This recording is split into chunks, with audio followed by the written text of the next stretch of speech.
Okay. Wonder if we should go a bit closer to where he is there. They can hear us. Yeah, they extended the fence. Last time we went right up to the fence there, and yeah. now they extended it to, yeah. And then I think Yeah. Just lift it straight up.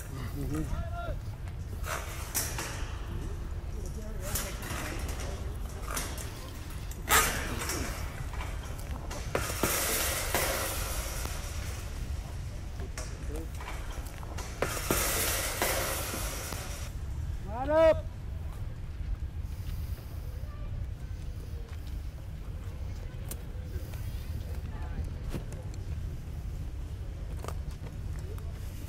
Sure, yeah.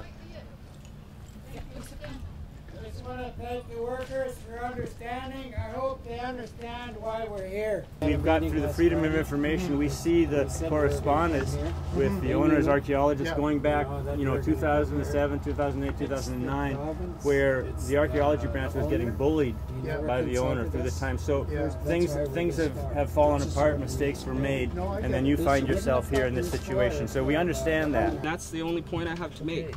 The officer was correct. This is above my pay grade. It's above their pay grade.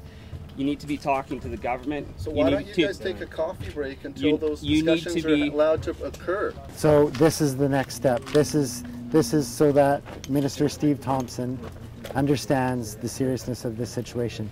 Over the last 2.5 months, he has not understood the First Nations' deeply held cultural and spiritual beliefs around burial islets specifically and burial grounds. So this is our fight with government.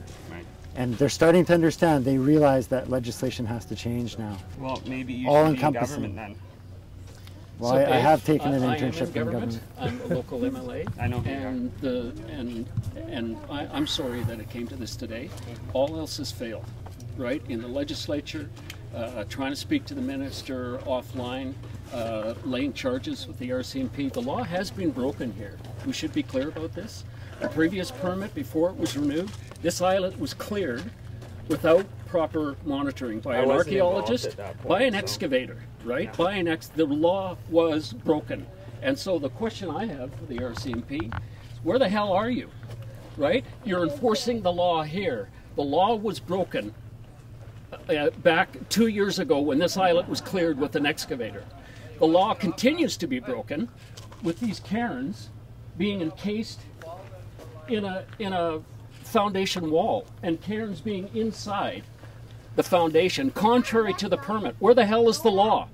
There's a branch of government that is responsible for making a determination that a circumstance like the one you're alleging warrants charges, and they determined that it wasn't. So it was a political decision not to enforce the law. And, actually, we're going to be leaving here, George. No, I get it. But I do disagree with you about this being not productive. Let me finish. Yeah. Because ultimately, it seems to be the only way the minister will listen is if people do this.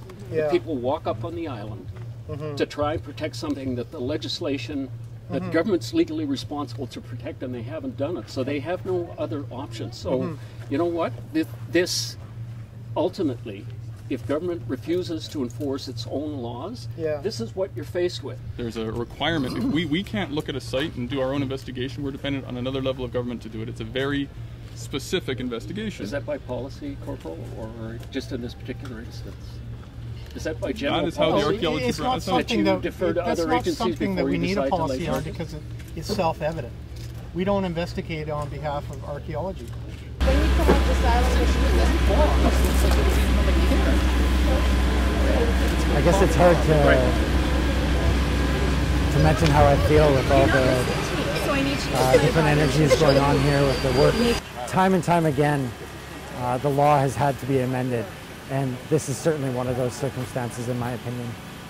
And what are you prepared to do, allowing for supporters to ensure that this island is protected?